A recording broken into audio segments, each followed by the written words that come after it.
We are very privileged to have as our guest Tom Davis, who was in the House of Representatives for 7 years, representing... 7 terms. 7 terms, rather, representing portions of Northern Virginia. He left in 2008. And I left undefeated and unindicted, something I'm also... He's been on the George Mason Board of Visitors since 2013 and is the head of that, which has the title, very nice antiquated title of rector. Well, the base has migrated basically from the country club to the country. I mean, when you just become a much more rural party. I put it this way. Yeah. If you live in a county with a Whole Foods in it, it probably voted for Hillary Clinton. If you live in a county with a Cracker Barrel, it probably voted for Trump. And I swear this lady at a speech said, well, Mr. Davis, I don't mean to correct you, but don't you mean Crate and Barrel? And I just said, I rest my case. Anger is what drives voters more than being positive. For most members, the only election that counts is the primary election. The general election is just nothing but a constitutional formality. And so you cater to your primary voters. Well, part of it is candidate selection. I mean, 2013, I think, was a set-up year for Republicans. Obama's still in office. He's very unpopular. But they nominated Ken Cuccinelli, and they put a lieutenant governor candidate up there to win that. I think under ordinary circumstances, if the party nominated a mammal, they would have won the race. but they nominated people that were just way outside of the mainstream and lost it. I thought McCain-Feingold was one of the worst bills we ever passed. I was a floor manager against it. This was the so-called campaign finance reform bill. It took this evil soft money, that's corporate dollars and high contributions from wealthy individuals. Candidates couldn't raise it and parties couldn't raise it. It said, you can't take it. The law illegal. Sounds pretty good, right? I said, well, that's great. Where do you think this money's going to go? So it's the law of unintended consequences, but we get so emotional in politics when we see a problem, we tend to try to overfix it. We kind of overdo it. And so the end result is campaign finance is worse than it's ever been, and interest groups are stronger today than they've ever been. Well, first of all, I think most of the people I know in politics are there for the right reasons. They want to get, they're as frustrated as you are sometimes, but if you're not elected, you can't get anything done. So I think we tend to, I mean, people used to say, I'm paying your salary. Yeah, I made a lot more before I came to Congress. I make a lot more if I leave here. I'm doing this as a public service because I think I can make a difference for my community. It's hard to see Republicans holding the House. And we just don't know, they know a wave is coming in. We don't know how big that wave is going to be on election day. But it ought to be enough to get them 23 seats. And what about in the Senate? I think it's very hard for the Democrats.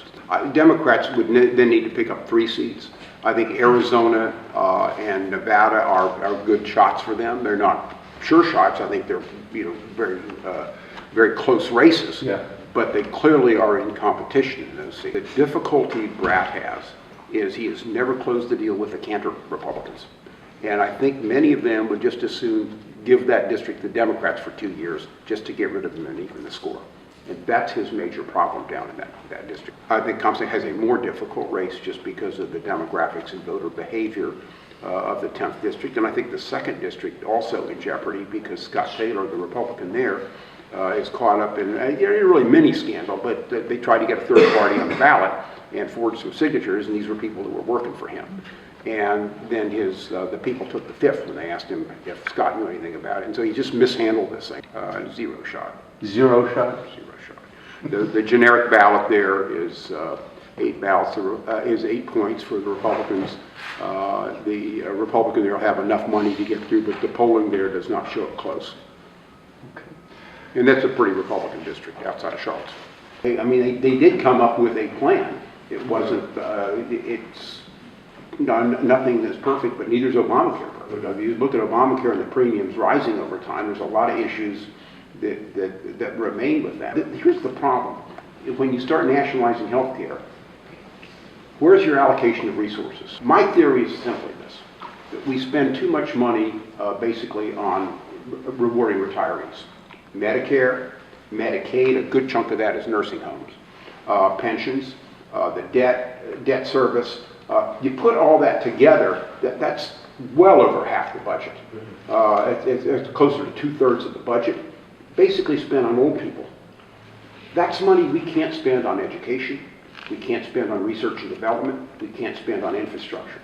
That's the General Motors model. It's the reason the people are voting. It's culture. It's not culture.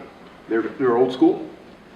And all these cultural changes around them, they feel threatens their status. People are voting their cultural preference, not their economic preference. So it depends how big their margin is. If it's really close, if they take it like under 10 votes, I think you're going to go more than one ballot before they decide what to do. I think she still ends up a speaker because you can take a pledge, I'm not going to vote for Pelosi, but if you don't vote or you abstain, she only needs a majority of those who vote for a candidate. But it may take a couple votes. It'll take a majority in both houses. That's what it'll take. Look, as often happens, and by the way, I've been to Yemen, and I don't know if anybody's been to Yemen. In Yemen, they chew this stuff called cotton, and the country's half high by noon. Yemen and Somalia, these countries have never amounted to much. And I want America to turn into that. So I take a more conservative. Let me finish. So that's my bent on this thing.